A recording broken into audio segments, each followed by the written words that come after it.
Listo, chicos, vamos a comenzar entonces hoy día con la primera parte de termodinámica y la siguiente clase vamos a ver acerca de la termodinámica 2, la segunda parte. Bueno, vamos a hablar acerca entonces de energía térmica. Sabemos que la energía se puede encontrar en la naturaleza. En este caso, una de las formas de energía bastante importantes es la energía térmica, ya que se utiliza en bastantes actividades de la vida cotidiana. Por ejemplo, para cocinar, pues utilizamos energía térmica. Para poder planchar nuestra ropa, también utilizamos energía térmica. Por ejemplo, si estás en un país donde hace mucho frío, usualmente la mayoría de los departamentos o de las casas tienen lo que es calefacción, que esto permite que se pueda aumentar la temperatura dentro de ese espacio, ¿no? Entonces, si se dan cuenta, la energía térmica es bastante importante en la vida cotidiana, en la vida diaria. Y de esta manera es importante también que lo estudiemos porque en la medicina también va a estar presente. En este caso, vamos a ver que la energía térmica, ¿qué vendría a ser? La energía térmica vendría a ser la energía que contiene un sistema o un cuerpo y este va a ser responsable de la temperatura de este cuerpo.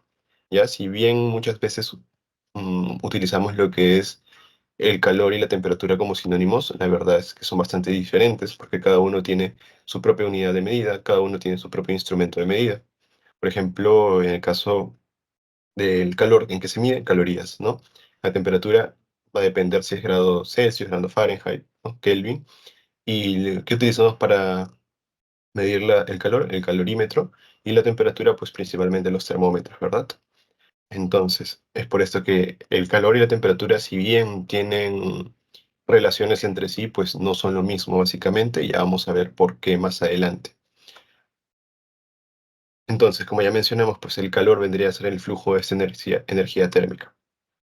Entonces, la energía térmica también puede ser, o mejor dicho, otros tipos de energía, como la energía mecánica, también puede convertirse en energía térmica. ¿De qué manera? Nosotros cuando botamos el balón, ya sea de básquet, de fútbol, por ejemplo, dejamos caer, este balón como está en movimiento, pues va a presentar lo que es energía cinética. Y cuando choque con el suelo, parte de esta energía cinética pues se va a perder en forma de ¿qué? En forma de calor.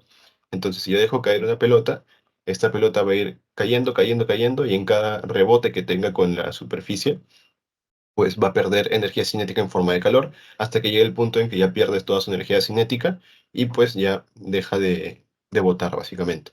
Entonces, la energía mecánica también se puede convertir en energía térmica.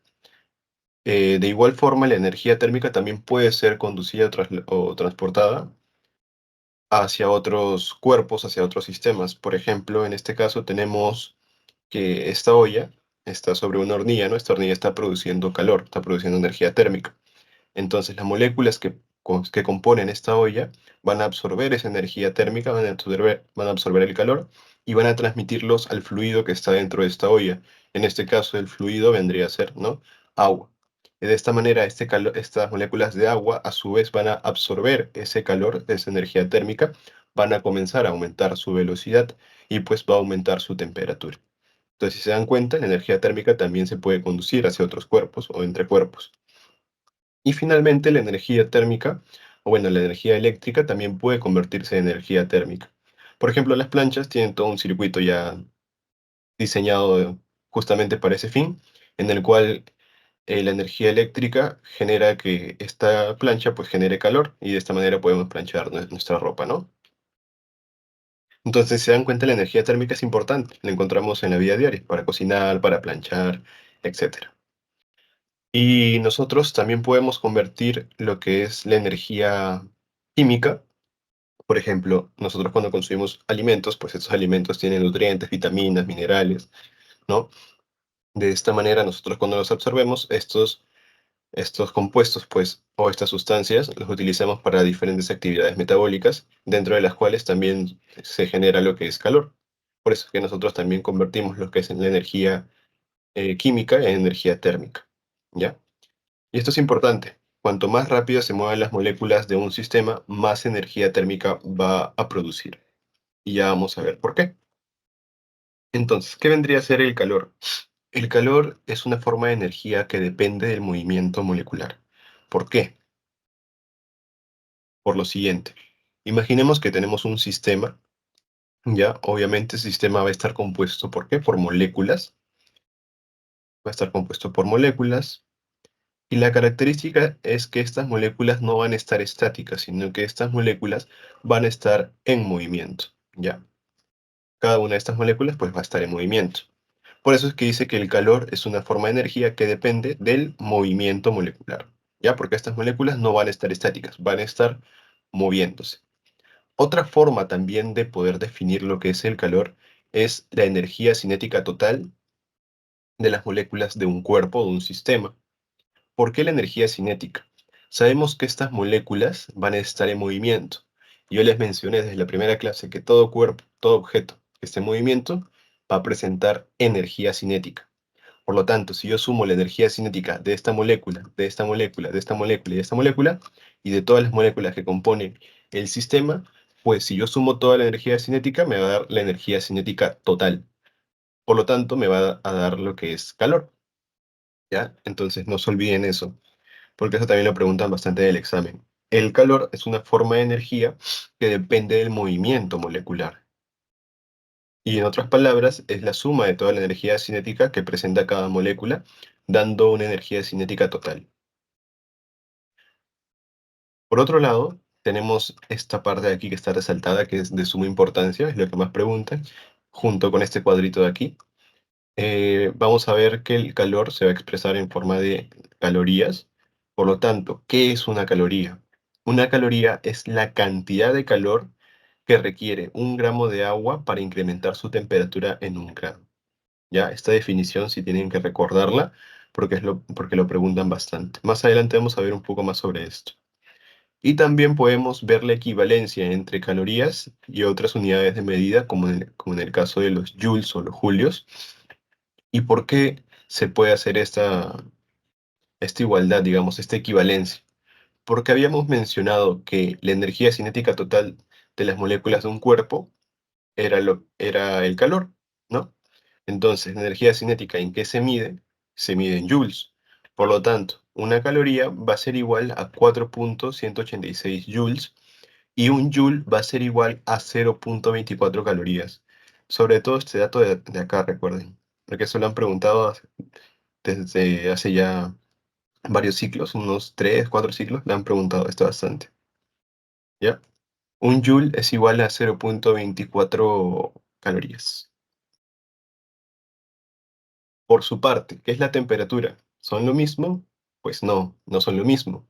Y vamos a ver por qué. La temperatura es una expresión de la intensidad de calor, pero no te dice la cantidad de calor como tal. O sea, no te expresa la cantidad de calor que hay en el sistema, pero sí la intensidad. Por eso es que aquí pongo, la temperatura es una expresión de la intensidad de calor, pero no de la cantidad de la fuente. ¿Por qué? Imaginemos que aquí tenemos una olla, ¿ya? Una olla de este tamaño, y aquí vamos a tener otra olla mucho más grande, ¿ya? Y estas ollas vamos a comenzar a llenarlas de agua, imaginemos hasta aquí, y aquí también vamos a llenarlo de agua, y vamos a ponerlas a calentar, ¿ya? Vamos a ponerlas a calentar.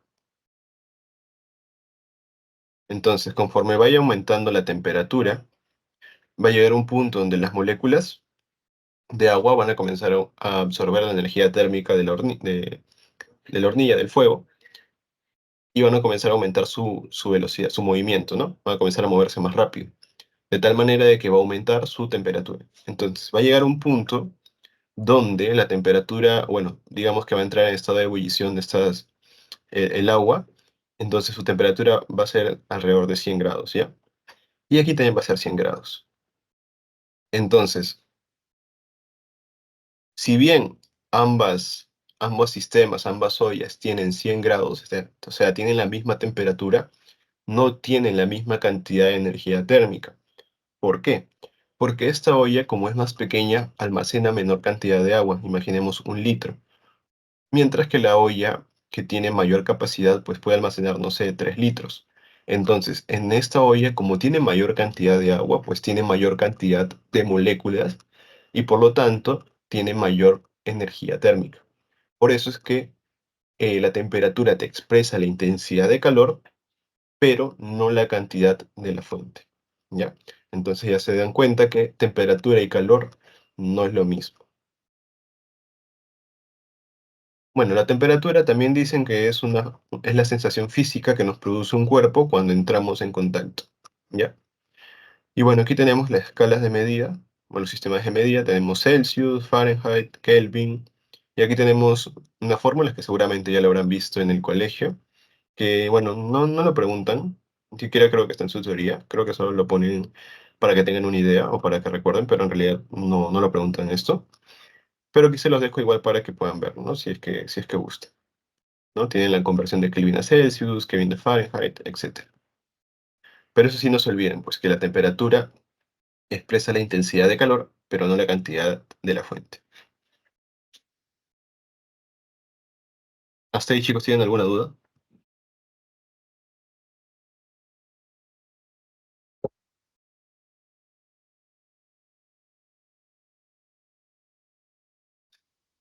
¿Alguna duda, chicos?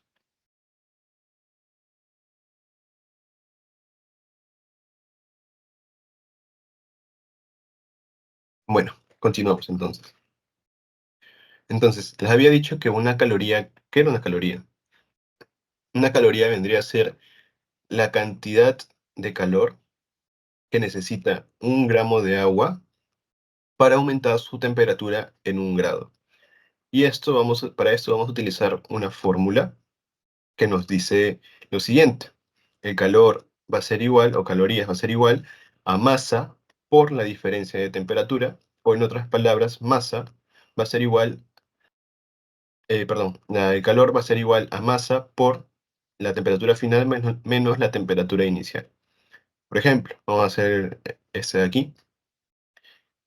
Si yo quiero calcular las calorías, entonces voy a decir, las calorías va a ser igual a qué? A la masa, o sea, la cantidad de agua, que es 1 gramo, por la diferencia de la temperatura final menos la inicial, que vendría a ser 21 menos 20. Por lo tanto, 21 menos 20, 1. 1 por 1, 1. Por lo tanto, una caloría es lo que yo necesito para poder elevar en 1 grado 1 gramo de agua. La temperatura de 1 gramo de agua en 1 grado. ¿Ya? Por eso es que aquí pongo una caloría. Si fueran 2 grados, por ejemplo, si yo quisiera calcular cuánta cantidad o cuánta cantidad de calor necesito para elevar la temperatura de 1 gramo de agua en 2 grados, pues tendría que hacer la fórmula, ¿no? Sería, en este caso, 1 gramo por 22 menos 20. 22 menos 20, ¿cuánto es? 2. 2 por 1, 2. Por lo tanto, yo necesito 2 calorías para elevar la temperatura de 1 gramo de agua en 2 grados, ¿no? Como muestra. Si fueran 3, si yo quisiera elevar, por ejemplo, la temperatura de 3 grados, igual, hago la misma fórmula. Resto 23 menos 20, que sería 3 grados, por 1, ¿ya? Y te da 3 grados. A ver, en el caso de que fueran 5 gramos de agua, ¿cuánto sería, chicos? ¿Cuántas calorías serían para poder elevar 5 gramos, 1 grado, 5 gramos de agua? 5 calorías. Muy bien. 21 menos 20, 1 por 5, 5. Si fueran 2 grados lo que yo quiero elevar, da igual, 22 menos 20, 2, ¿verdad? Por 5, 10. Y finalmente, si yo quisiera elevar en 3 grados 5 gramos de agua, el resto 23 menos 20, 3 por 5, 15. Y así sucesivamente, para poder calcular las calorías, pues utilizo esta fórmula, ¿no? Espero que haya quedado claro. ¿Tiene alguna duda sobre esta parte?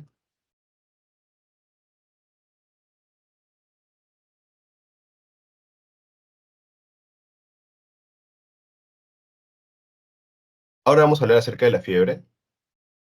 ¿La fiebre qué vendría a ser?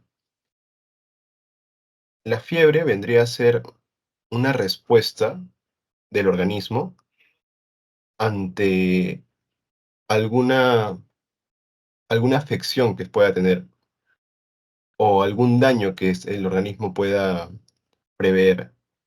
Por ejemplo, ¿Ante qué circunstancias puede darse la fiebre? Pues ante una infección, que es lo más clásico. Cuando hay un agente externo que ingresa al organismo, pues el mismo cuerpo va a darse cuenta, ha ingresado a este organismo. Entonces, ¿qué va a hacer? Va a desencadenar todos los mecanismos para que se produzca la fiebre, porque la fiebre aumenta la temperatura y esto a su vez genera una vasodilatación de los vasos. Y esto permite que puedan llegar más moléculas, más células del sistema inmune, por ejemplo, y otras citoquinas inflamatorias, puedan llegar a la zona donde se está produciendo este daño y así combatirlo. Por eso es que la fiebre es un proceso o un mecanismo fisiológico que sirve que sirve a nuestro organismo para poder defenderse ante, sobre todo, los microorganismos patógenos, ¿no? Pero también puede ser frente a enfermedades inmunes, puede desencadenarse por algún golpe, puede desencadenarse por problemas o procesos neoplásicos, por ejemplo. Entonces, la fiebre en sí es algo fisiológico, pero ya cuando se mantiene constantemente y no disminuye, pues ahí ya sí hay un cierto problema, ¿no?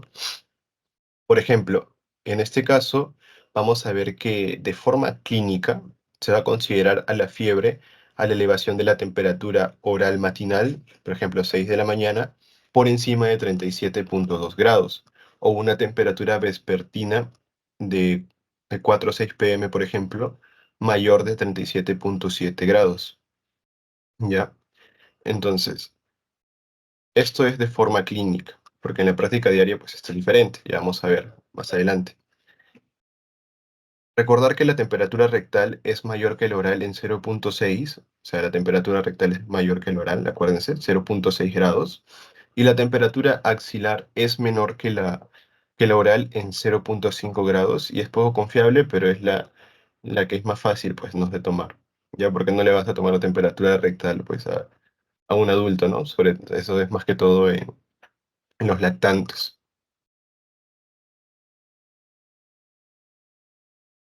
Y bueno, aquí tenemos un ejercicio para que puedan verlo. Vamos a cambiar este dato de aquí, más que todo. Vamos a ponerlo 37,7. Dice, varón de 23 años de edad acude a consulta por sensación de diaforesis nocturna. No refiere síntomas respiratorios, no urinarios ni digestivos. Al colocarle el termómetro en la axila por 3 minutos, esta marca 37,7 grados centígrados. La respuesta más adecuada es: está afebril, está con hipertermia, está con febrícula, está febril, está con fiebre facticia. A ver, chicos, ¿cuál es su respuesta? A ver. A ver, Milagros.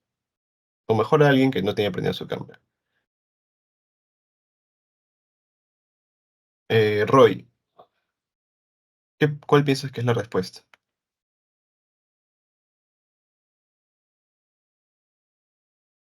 O alguien que quiera responder también, no hay problema.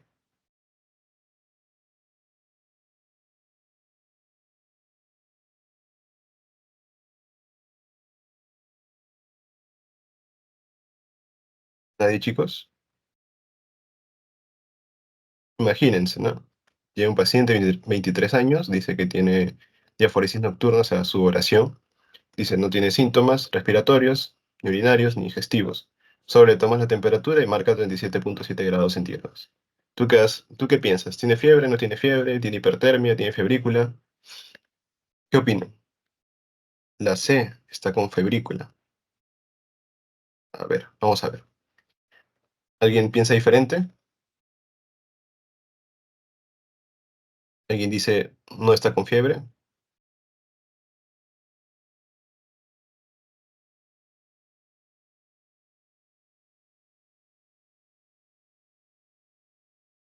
Bueno, entonces dicen que tiene febrícula. Entonces tenemos que ver, ¿no? Primero, qué tipo de, o qué forma de la temperatura le ha tomado, por qué vía axilar, ¿no? Entonces la temperatura axilar es igual a 37,7. Entonces, imaginemos que, pues, que viene a las 4 de la tarde, ¿ya? Entonces, ¿qué les dije yo? Que para considerar fiebre tiene que ser un aumento de la temperatura mayor a 37,7 grados, en este caso, porque estamos hablando de las 4 de la tarde, pero dice que temperatura oral. Entonces, la temperatura oral va a ser igual a 37,7. Entonces, si yo lo comparo directamente, ahí que dicen, ¿tiene fiebre o no tiene fiebre? Yo lo veo dentro de los valores, o sea, está al límite, pero está dentro. Entonces, creo que no tiene fiebre. ¿O qué piensan ustedes?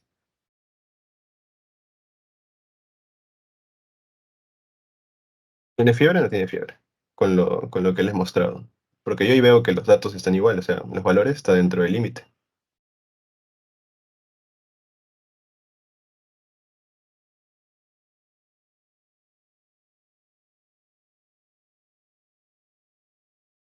¿Qué dicen, chicos?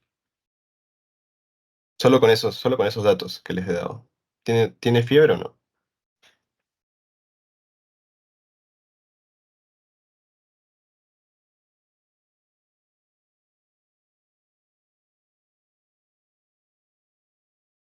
Miren, si tú lo ves Sí, directamente, ya sí tiene fiebre.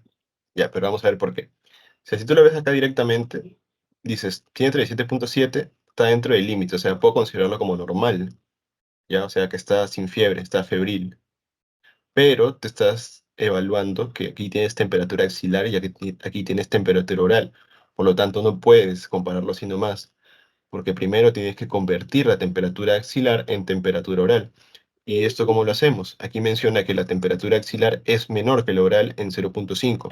Por lo tanto, a este 37,7 le sumas 0,5, ¿ya? Y te da 38,2. Entonces, si yo comparo 38,2, que ya vendría a ser mi conversión a temperatura oral, con 37,7, entonces ahí sí ya sería mayor. Por lo tanto, si tiene 38,2, está febril, o sea, está con fiebre, ¿ya? Entonces la respuesta vendría a ser la D. Eso ya es más que todo desde un punto de vista teórico, ¿ya?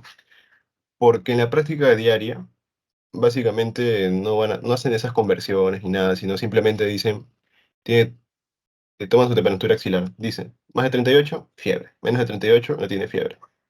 Febrícula es un término que, bueno, no lo utilizan mucho ahora, no he visto mucho que lo utilicen, si bien teóricamente la febrícula vendría a ser la temperatura, creo que es entre 37,5 y 38 o 37,38 dependiendo de la literatura, no es algo que usualmente se utilice. Básicamente se dice o tiene fiebre o no tiene fiebre. Entonces, en este caso, estaría febril. Por ejemplo, aquí tenemos un cuadro de un artículo en el cual nos pone los rangos de temperatura corporal dependiendo de la zona medida. Si se dan cuenta, la temperatura axilar dice que para que se considere fiebre tiene que ser más de 37,2. En este caso tiene 37,7. De acuerdo a esto, también sería que tiene fiebre. Y este es un cuadro que está en su teoría, donde también nos dice que la temperatura axilar es normal entre 36,1 y 36,5. Por lo tanto, si es mayor a esto, también se le debería considerar fiebre, ¿no? Pero en general es más de 37,7 ya debería ser considerado fiebre. Pero en la práctica pues diaria es 38 en sí.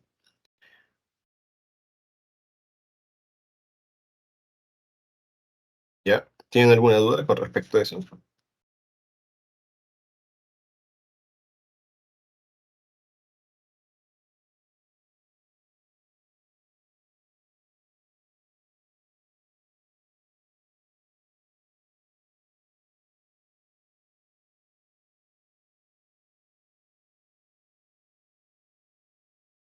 Entonces, continuamos.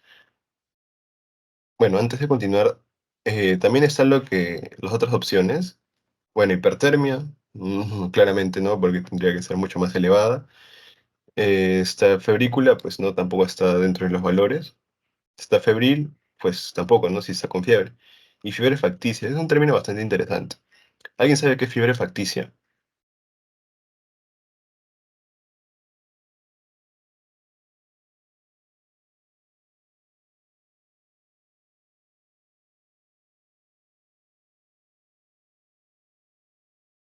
Fiebre facticia es, por ejemplo, cuando el mismo paciente o su cuidador, en el caso de los niños, inventa que tiene estos síntomas, en este caso de la fiebre.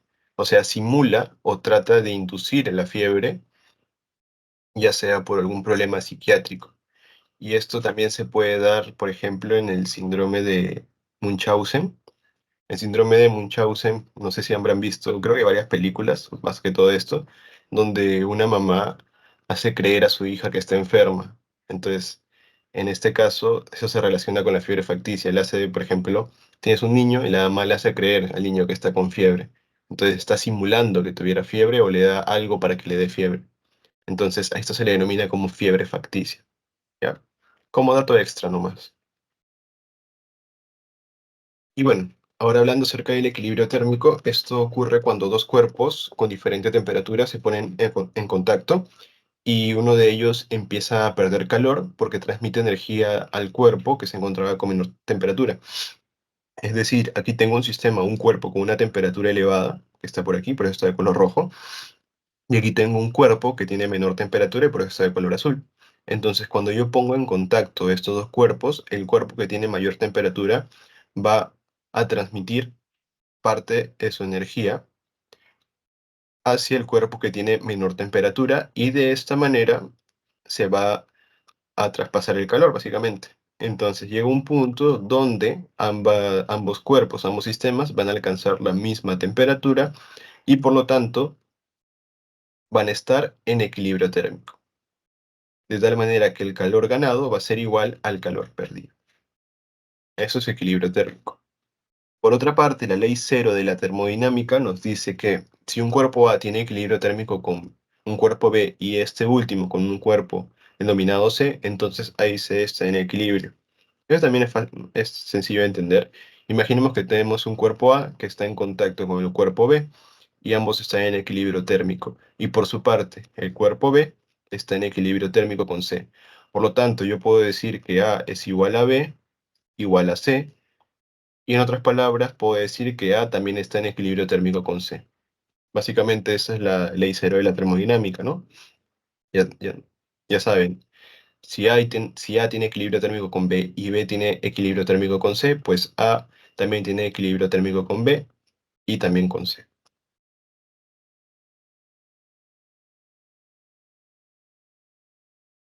Y aquí tenemos la primera ley de la termodinámica. En este caso, esta nos habla del principio de conservación de la energía. Nos dice que la energía no se crea ni se destruye, solo se transforma. Para ello debemos hablar acerca de la energía interna. La energía interna es parecido a lo que habíamos visto del calor, que la suma de la energía cinética de cada molécula te daba la energía cinética total y esto era el calor. Pues acá ocurre algo similar. La energía interna también vendría a ser la suma de energía microscópica que va a contener un sistema. Entonces imaginemos que tenemos un sistema uno y este sistema va a tener moléculas que van a estar moviéndose, ¿ya? Entonces, la sumatoria de todas estas moléculas, o sea, la energía de todas estas moléculas te va a dar una energía interna uno. Sin embargo, sabemos que los sistemas pueden cambiar, puede haber variaciones en su energía interna. Por lo tanto, este sistema puede cambiar su energía interna a una energía interna 2, ¿ya? Entonces, si yo quiero calcular, pues, cuál es el cambio o cuál es la diferencia de energía interna, pues solo resto la energía interna 2 menos la energía interna uno, en otras palabras, la diferencia de energía, ¿ya? Entonces, este cambio de energía puedo calcularlo a través de la siguiente fórmula. Entonces, cambio de energía interna va a ser igual a calor añadido al sistema menos trabajo efectuado por el sistema. Quiere decir que, por ejemplo, aquí tengo un sistema uno. Y a ese sistema yo le voy a añadir 150 joules. O sea, le añado, digamos, calor en forma de joules, ¿ya? Entonces, de esos 150 joules, 100 joules voy a efectuarlo en forma de trabajo. Por lo tanto, yo quiero calcular cuál es ese cambio de energía interna, pues aplico la fórmula, básicamente. el cambio de energía interna va a ser igual al calor añadido al sistema, es decir, 150 joules, menos el calor efectuado o el trabajo efectuado por el sistema, que sería 100 joules, y esto me da 50 joules. Entonces, ¿qué significa esos 50 joules? Esos 50 joules significa parte del calor o la energía que se ha quedado dentro del sistema, porque de los 150 de que se añadieron, 50 se han quedado dentro del sistema y los otros 100 se han efectuado en forma de trabajo.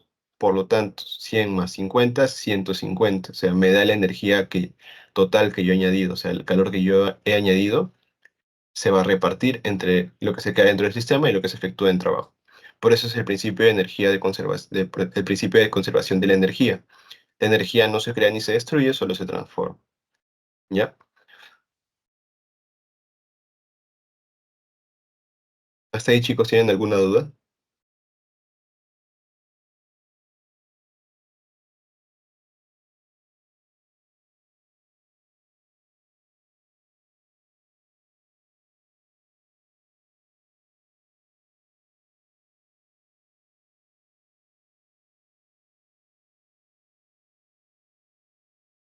Continuamos entonces. Ahora vamos a hablar acerca de los sistemas termodinámicos.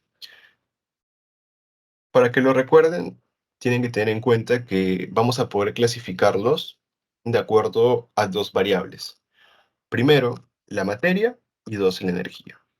Ahora, estas variables, tanto materia como energía, tenemos que ver si el sistema intercambia esto con el exterior, con el ambiente. Por ejemplo, en el caso del sistema abierto, este sistema, ¿de qué se va a encargar? Va a encargarse o va a tener la siguiente característica, que va a intercambiar tanto materia como energía. Por eso le puse un check. Y esto, ¿dónde podemos encontrarlos? Nosotros, pues, los seres humanos, vamos a ser considerados como un sistema termodinámico abierto, estacionario, ¿ya? ¿Por qué?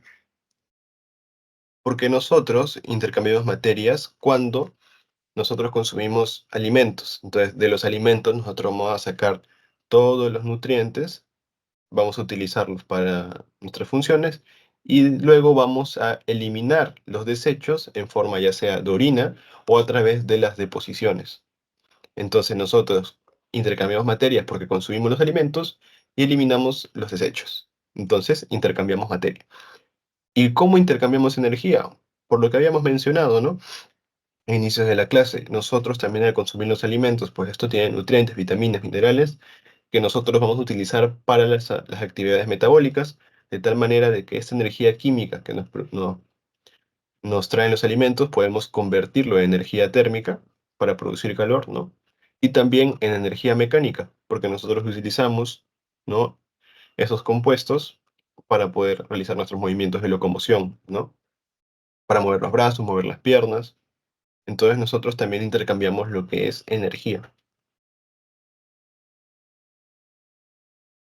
No se olviden entonces, el sistema termodinámico abierto se encarga de intercambiar materia y energía.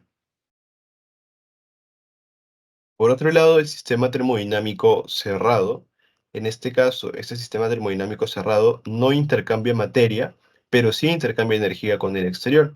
Por ejemplo, tenemos a los focos.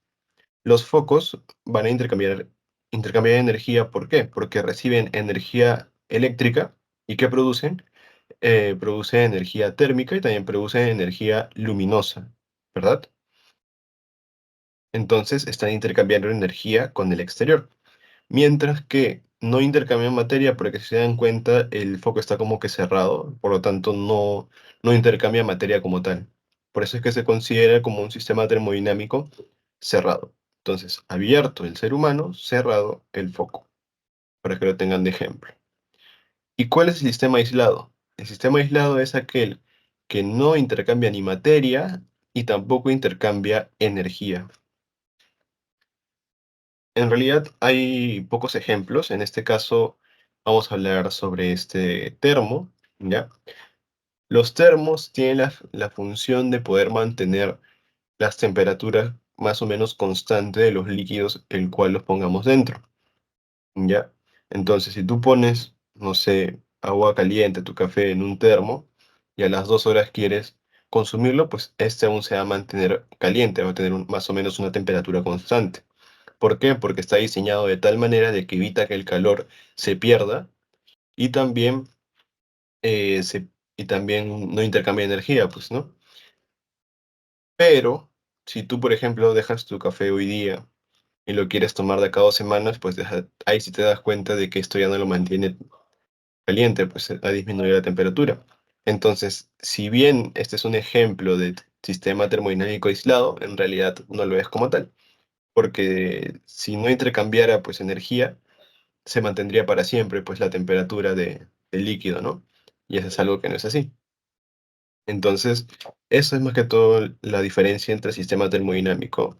Acuérdense que esto va a depender de si intercambia materia y energía con el exterior, ¿ya? Entonces, abierto intercambia materia y energía, cerrado intercambia solo energía y aislado no intercambia ninguno. Ahora, ¿cómo se transmite el calor entonces? El calor se puede transmitir de tres formas principalmente, por convección, por conducción y radiación. En el caso de convección, pues esta va a ser principalmente en los fluidos, es decir, en los líquidos y en los gases, mientras que la conducción va a ser en los sólidos.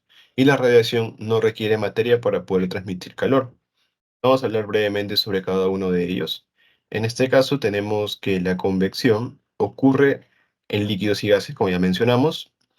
En este caso imaginemos pues que aquí tenemos una partícula, una molécula de agua, y aquí vamos a tener otra molécula de agua. Entonces, la molécula que está más cerca al fuego, pues va a absorber el calor que está produciendo el fuego y va a comenzar a aumentar su energía cinética.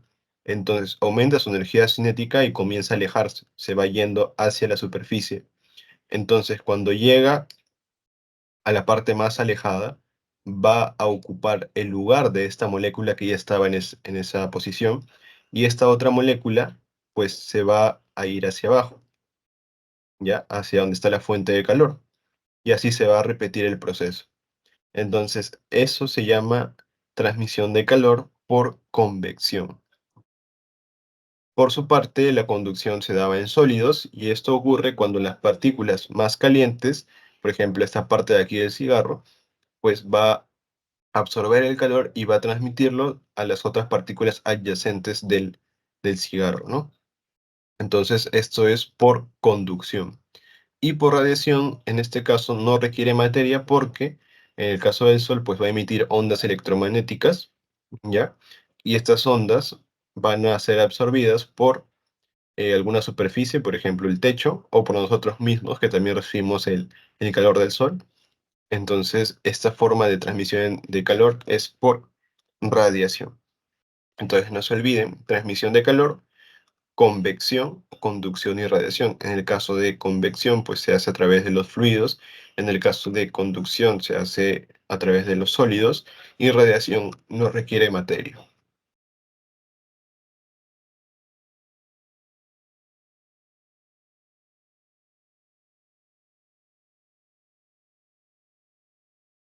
Bueno, ahora sí vamos a hablar de dos temas bastante relevantes porque esto lo van a ver también en fisiología. Uno que es termogénesis y dos, lo que es termólisis. Termogénesis, ¿qué vendría a ser? Termogénesis vendría a ser todos aquellos mecanismos que van a estar involucrados en la producción de calor, mientras que la termólisis va a estar relacionado en todos aquellos mecanismos que van a condicionar una pérdida de calor. Entonces, cuando hablemos de termogénesis, estos se van a vincular con los mecanismos que incrementan el metabolismo energético. Ahora, nosotros los seres humanos vamos a ser considerados como organismos homeotermos y homeotermos, aunque también tenemos alguna parte de poikilotermos, pero sobre todo nosotros vamos a ser considerados como organismos o animales homeotermos. Un animal homeotermo es aquel animal que tiene la capacidad de poder regular su temperatura y poder mantener constante más o menos los valores de temperatura normal. Por ejemplo, si yo me expongo a un frío por debajo, no sé, imaginemos 5 grados, 3 grados, entonces estoy expuesto al frío.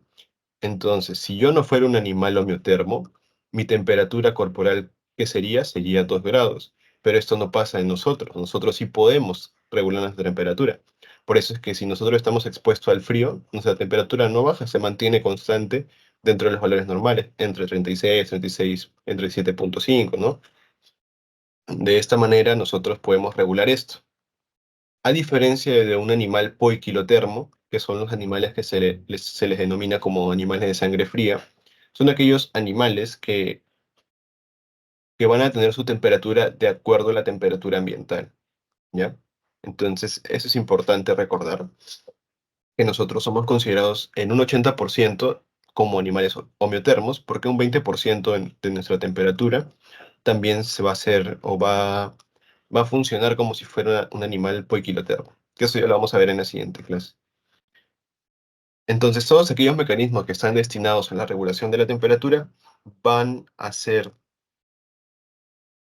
van a ser dirigidos, digamos, por una estructura bastante importante que es el hipotálamo. Entonces, si les preguntan cuál es el centro termorregulador, es el hipotálamo, no se olviden, hipotálamo. El hipotálamo se va a encargar de regular todos aquellos mecanismos que tengan que ver con termogénesis y termólisis.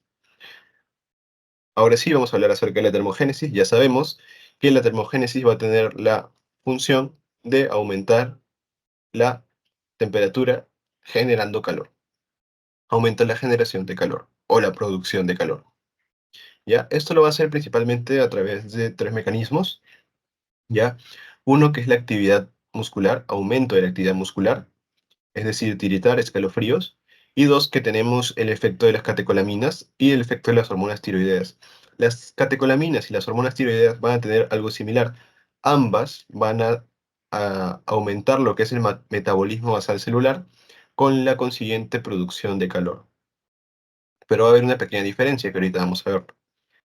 En el caso del aumento de la actividad muscular, debemos recordar que en la porción dorsomedial del hipotálamo, en la parte posterior, pues vamos a encontrar eh, un área que se denomina como centro motor primario para los escalofríos. Entonces, en el hipotálamo va a haber un centro primario para los escalofríos, que esto usualmente se encuentra inhibido, pues, porque si eso se estuviera activado, nosotros estaríamos temblando básicamente todo el rato, estaríamos con escalofríos. Pero se encuentra inhibido por las señales, digamos, de calor, ¿ya? Y, y así se mantiene. Pero cuando llegan, digamos, señales frías, que pueden ser a través de por la piel o por la médula espinal, este centro, este centro motor primario para los escalofríos se activa y comienza a mandar señales que pasan por el tallo cerebral, por ejemplo, pasa por la médula espinal, llega a la motoneurona anterior y después llega hacia los músculos. De esta manera, pues, estos van a activar a los músculos generando un aumento del tono muscular. Entonces, estas señales no son rítmicas. Como no son rítmicas, pareciera que estuviéramos sacudiéndonos cuando tenemos fiebre. No sé, pa- obviamente creo que a todos nos ha dado fiebre, hemos estado como que con escalofríos. Pues pareciera que estuviéramos como que contrayendo los músculos, sacudiendo los músculos, pero en realidad es un aumento del tono muscular, ¿ya? Y esto hace parecer como si estuviera sacudiendo, pero en realidad es solo un aumento del tono muscular. Entonces, eso es con respecto al aumento de la actividad muscular, ¿ya? Por otro lado, tenemos el efecto de las catecolaminas y las hormonas tiroideas que ya mencionamos, pues que aumenta el metabolismo basal celular. La diferencia es que las catecolaminas actúan inmediatamente, ¿ya? Actúan, digamos, a corto plazo. Y esto va a ser a través de un proceso llamado termogénesis química, ¿ya? Termogénesis química. Pero ¿cuál es la diferencia? La diferencia es que las catecolaminas adrenalina y noradrenalina van a actuar en un tejido específico. Van a actuar en el tejido adiposo o en la grasa parda, ¿ya? En la grasa parda. La grasa parda es un tipo de grasa que tiene bastantes mitocondrias. Entonces, ahí actúan las catecolaminas para aumentar el metabolismo de estas células y que se produzca el calor. Sin embargo, en los seres humanos, específicamente en los adultos, pues nosotros tenemos muy poca grasa parda, ¿ya? De tal manera de que el aumento de calor solo va a ser en 10 a 15% aproximadamente. Pero en algunos animales y en los lactantes, por ejemplo, en los lactantes, estos sí van a tener un poco más de grasa parda a nivel interescapular, de tal manera de que ellos pueden aumentar su producción de calor hasta el 100%, o sea, viene esa diferencia, ¿ya? Y todo a través de este mecanismo de termogénesis química. Entonces, recapitulando, el efecto de las catecolaminas adrenalina y noradrenalina va a ser aumentar el metabolismo basal celular. ¿Pero de qué células? Las células de la grasa parda, ¿ya? Y actúan a corto plazo, inmediatamente. Entonces, estas células en los adultos, pues que como tienen poca grasa parda, solo aumentan entre 10 y 15% de la producción de calor. Mientras que en los lactantes, como tienen un poco más de grasa parda a nivel interescapular, pues aumentan la producción de calor hasta un 100%. E incluso algunos animales que tienen bastante grasa parda, como lo son, por ejemplo, los que invernan, también tienen bastante grasa parda y pueden aumentar su producción de calor hasta en un 100%. Por otro lado, tenemos a las hormonas tiroideas, específicamente tiroxina, que vendría a ser T4, ¿ya? Estas hormonas tiroideas pues van a tener la función también de aumentar el metabolismo basal celular, pero estas se demoran más, digamos. Estas son más a largo plazo. Largo plazo. ¿Y dónde lo van a hacer? Pues estas van a actuar sobre todas las células del organismo, o sea, sobre todo el cuerpo, todo el cuerpo. Entonces, esa es la principal diferencia entre el efecto que tienen las catecolaminas y el efecto que tienen las hormonas tiroideas. Las catecolaminas lo hacen inmediatamente, pero lo hacen solo sobre la grasa parda, mientras que las hormonas tiroideas lo hacen ya a largo plazo, pero sobre todas las células del cuerpo. Y no se olviden también del aumento de la actividad muscular, que es un aumento del tono muscular y no una sacudida como tal, ¿ya? Ahora, en el caso de las hormonas tiroideas, también va a estar regulado por el hipotálamo. El hipotálamo, cuando comience a recibir señales frías, pues va a comenzar a secretar lo que es, por ejemplo, aquí tenemos el hipotálamo. Entonces este hipotálamo recibe señales frías, comienza a producir lo que es el factor liberador de tirotropina, que es una hormona. Entonces, el hipotálamo comienza a liberar el factor liberador de tirotropina, llega a la hipófisis, y en la hipófisis, esta hipófisis a su vez comienza a aumentar la secreción de tirotropina. Y finalmente la tirotropina, ¿dónde llega? Pues a la tiroides, y la tiroides comienza a aumentar la producción de las hormonas, ¿no? Sobre todo tiroxina, que vendría a ser T4. Y es por eso que el hipotálamo es bastante importante y por eso es considerado el centro termorregulador. Miren, aumento de actividad muscular, porque aquí se encuentra el centro motor primario para los escalofríos, las catecolaminas, adrenalina y noradrenalina, y también las hormonas tiroideas que comienza a liberar el factor liberador de tirotropina. Este llega a la hipófisis, comienza a liberar tirotropina, y finalmente llega a la tiroides y ya comienza a elevarse lo que son las hormonas. Entonces, por eso es importante estudiar, ¿no? Todo lo que respecta a la termogénesis y entender más que todo cómo es que funciona el hipotálamo. ¿Hasta ahí, chicos, tienen alguna duda?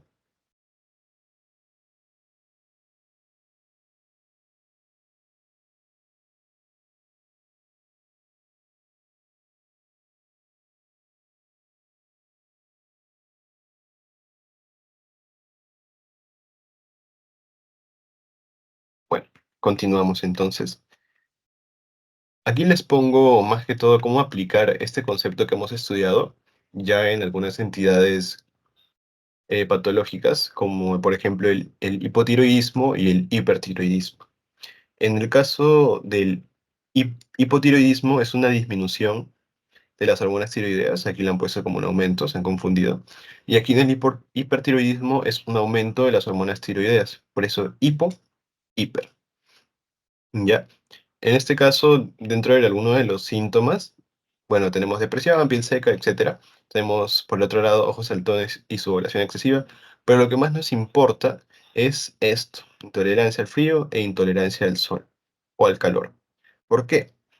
En el hipotiroidismo que dijimos que va a estar disminuido que las hormonas tiroideas. Y hablamos de una de ellas específicamente en la anterior diapositiva. Tiroxina, ¿no? T4. ¿De qué se encargaba esta hormona? Pues aumentaba ¿qué? El metabolismo basal celular, por lo tanto aumentaba la producción de ¿qué? De calor. Entonces, si esta persona, por ejemplo, tiene hipotiroidismo y tiene bajo lo que es la tiroxina, pues su producción de calor va a ser muy poca, va a ser bajo. Entonces, si esta persona pues se expone al frío, ¿qué va a pasar? Como tiene poca hormona tiroidea T4, entonces esto le va a chocar más, o sea, no va a soportar tanto el frío porque no tiene mecanismos para poder elevar su temperatura con la producción de calor. Entonces, por eso es que uno de los síntomas del hipotiroidismo es intolerancia al frío. Tú te expones al frío y no lo soportas tanto como una persona que no tiene hipotiroidismo, justamente por esta disminución de T4 y justamente por esta disminución en el metabolismo basal de la célula y por ende se produce menos calor. Caso contrario es el hipertiroidismo. En el hipertiroidismo hay un aumento de las hormonas tiroideas, principalmente T4, por lo tanto tú vas a producir bastante calor, ya vas a producir bastante calor. Entonces, si yo tengo calor de por sí y yo salgo al sol, ¿qué va a pasar? Pues esta persona va a ser intolerante. ¿Por qué? Porque ya está expuesto. O sea, si ya tiene calor de por sí y tú le aumentas más calor que viene del sol, pues esta persona le va a chocar que esté expuesto al calor, ¿no? Entonces, de esta forma podemos ver cómo se aplican estos conceptos a algunas patologías, como podemos ver, ¿no? Hipotiroidismo e hipertiroidismo. ¿Tienen alguna duda, chicos, hasta ahí sobre termogénesis?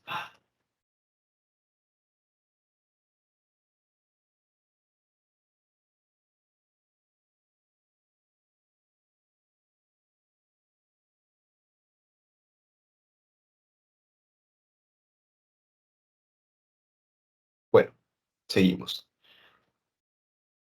Esto también es importante. Este es el mecanismo o sistema de intercambio contracorriente en el brazo humano. Nosotros debemos saber que las arterias van a tener una temperatura semejante a lo que es la temperatura central, ¿ya? Por eso es que aquí le ponen 37 grados. Y las venas van a tener temperatura de acuerdo a la temperatura cutánea. Es decir, que las arterias se van a comportar como una temperatura homeoterma, digamos, y las venas como si fueran una temperatura poiquiloterma, en otras palabras. Más o menos así funcionaría.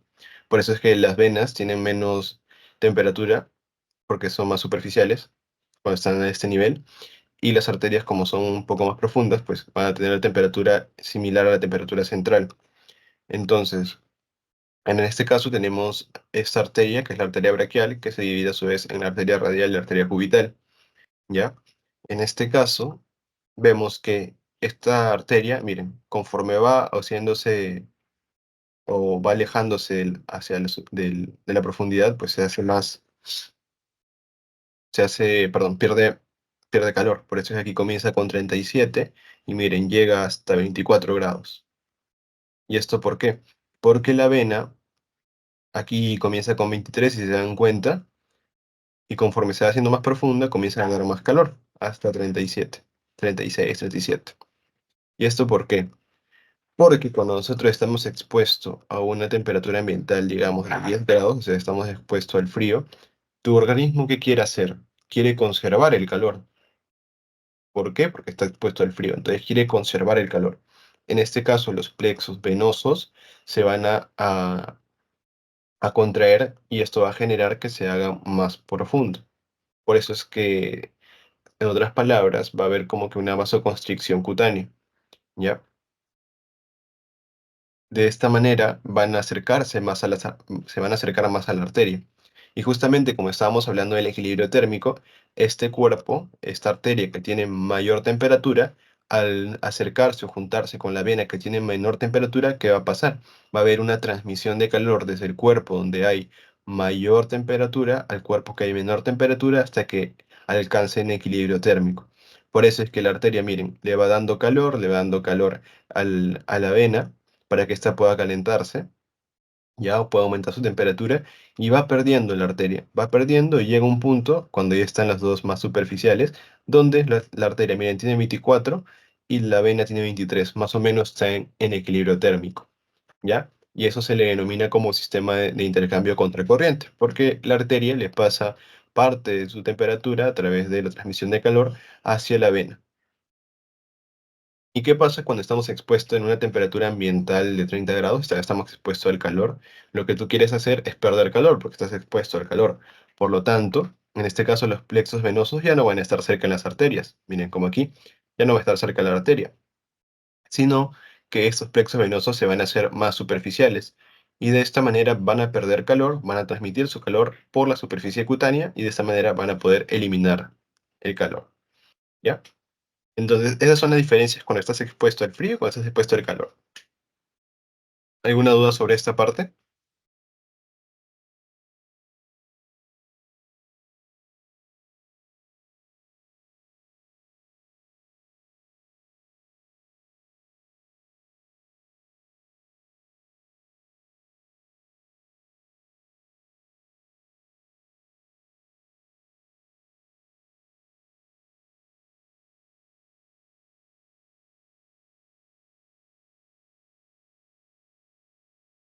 Bueno, por último, ya vamos a ver lo que es termólisis. Si termogénesis era los mecanismos que estaban destinados a producir calor, termólisis son los mecanismos destinados a perder calor. Y tenemos cuatro formas de pérdida de calor principalmente. Tenemos radiación, que se pierde un 60%, tenemos convección, evaporación y conducción. Entonces, viendo los porcentajes, el más importante es la radiación. Esta es la forma más importante de pérdida de calor y va a depender de la emisión de rayos infrarrojos del organismo. Por lo tanto, no se puede controlar, tú no puedes controlar cuántos rayos estás eliminando. Así que esta es una forma en la cual es importante y no se puede controlar. Luego tenemos la forma de convección, que es en un 15%, y esto ocurre cuando el calor es retirado de nuestro cuerpo por algún fluido, ya sea por aire o por calor, o perdón, por aire o por agua. ¿Ya? Por ejemplo, aquí tenemos eh, que se está perdiendo calor. Estas flechitas representan el calor que se está perdiendo. Y si viene una corriente de aire, esta va a llevarse el calor que estamos eliminando y de esta manera se va a perder el calor por convección. Por eso es que cuando nosotros estamos en un día caluroso y nos ponemos debajo, en una sombra, pues ahí te vas a sentir más fresco porque iba a correr más aire y pues se va a retirar, este aire va a retirar el calor de tu cuerpo por convección. Y en tercer lugar tenemos la evaporación. Esto representa el 22% de pérdida de calor y se puede dividir en dos, en perspiración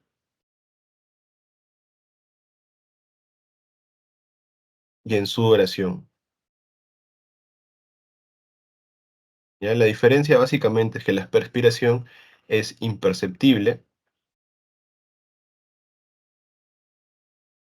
mientras que en la sudoración es más significativa y sí lo puedes percibir.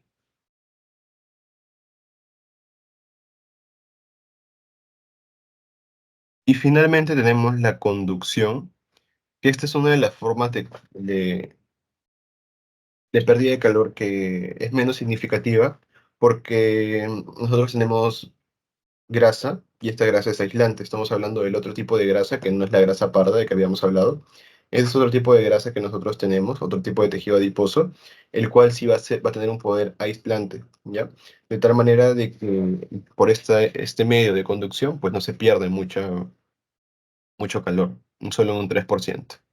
Entonces, no se olviden, tenemos, si lo ponemos en orden de importancia, pues el primero vendría a ser la radiación, luego le sigue la evaporación, luego la convección y finalmente convección y finalmente la conducción, ¿ya?